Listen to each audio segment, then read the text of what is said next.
আসসালামু আলাইকুম বন্ধুরা, আপনারা দেখতেই পাচ্ছেন আমাদের এলাকায় ব্যাপক ঝড় বৃষ্টি হয়। আর এই ঝড় বৃষ্টির কারণে আমাদের এলাকার যাবতীয় ফসলগুলি নষ্ট হয়ে যায়।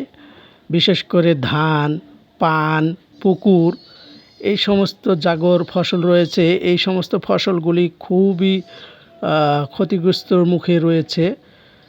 দেখেন, যেগুলো ধান দেখতে পাচ্ছেন, ধানগুলো কিন্তু কাটার লায়ক হয়ে আসছে, কাটার সময় হয়ে এসেছে। ঠিক এই সময়তে এমন ঝড় হয়েছে যার ফলে সব ধানগুলি মাটির সঙ্গে শুয়ে পড়েছে এবং তার উপরে আপনার 5-7 ইঞ্চি করে পানি জমে গেছে। যার ফলে আমরা যে সমস্ত কৃষক রয়েছি, কৃষকেরা অত্যন্ত ক্ষতিগ্রস্তর মুখে পড়েছে।